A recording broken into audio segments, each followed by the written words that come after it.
আমি তো আসলে গতদিন যা বলে গিয়েছিলাম আমার গত সফরে নাসরুদ্দিন পাটোয়ারি সম্পর্কে, এনসিপি বা সে এই সম্পর্কে কোনো শিক্ষা নেই। তার দলের অনেক নেতাকে টক শোতে ঐক্যমত কমিশনে আমি একই কথা বলেছিলাম।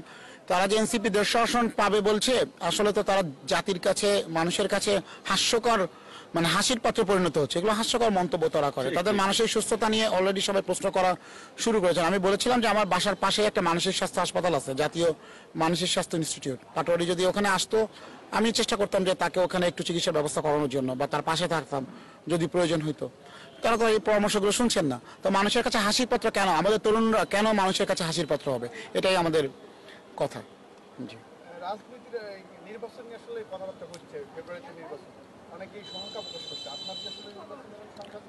প্রথমত অন্তর্বর্তীকালীন সরকারের ম্যান্ডেটই ছিল একটি গ্রহণযোগ্য নির্বাচনের মাধ্যমে গণতান্ত্রিক প্রক্রিয়ায় ক্ষমতা হস্তান্তর করা।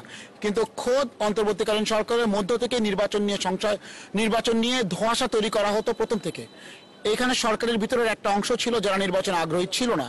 প্রথম থেকে যখন সরকারের মধ্য থেকে এ ধরনের একটা মনোভাব প্রকাশ পায় এবং তারা যখন তরুণদের একটা রাজনৈতিক দল করতে প্রত্যক্ষ বা পরোক্ষভাবে সহযোগিতা বা মদত দেয়, সহযোগিতা করে, তখনই আসলে নির্বাচনের জনমনে একটা সংশয় তৈরি হয়েছিল।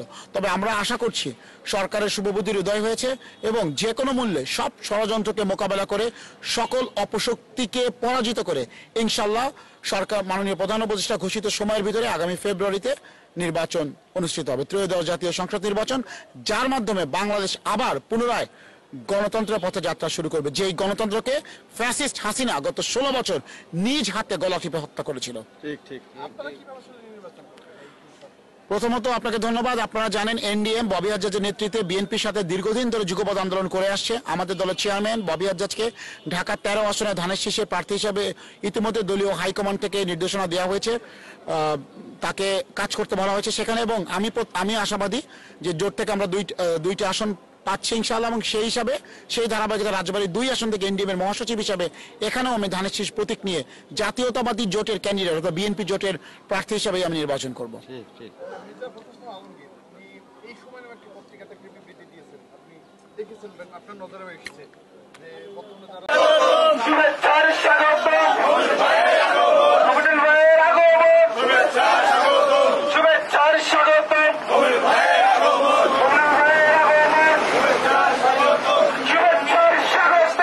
হচ্ছে যে বাংলাদেশ জাতীয়বাদী দল বিএনপির পক্ষ থেকে অফিসিয়ালি বিবৃতি দিয়ে বলা হয়েছে যে বিএনপির যে মহাসচিব রয়েছেন মির্জা ফখরুল ইসলাম আলমগীর সাহেবের একটি সাক্ষাৎকারে যে সাক্ষাৎকারের যে কথা প্রকাশিত হয়েছে আমার দেশ নামক একটি পত্রিকায়, সেটা সঠিকভাবে উপস্থাপিত হয় নাই, বিবৃতিতে তারা পরিষ্কার করেছেন।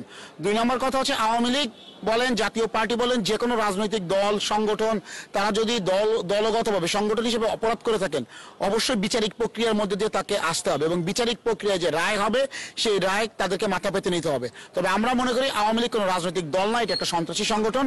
কোন সুস্থ মস্তিষ্কের মানুষ আওয়ামী লীগ নামক সংগঠনের সাথে জড়িত হতে পারে না। একমাত্র উগ্র, জঙ্গি, ফ্যাসিবাদী মনোভাব সম্পন্ন, স্বৈরাচারী মনোভাব, যারা স্বৈরাচার, যারা জনগণের মতকে দমন করে রাখতে চায় দমন পীড়নের মাধ্যমে, তারাই আওয়ামী লীগের সদস্য হতে পারে। সুতরাং এটা কোনো রাজনৈতিক দল হতে পারে না।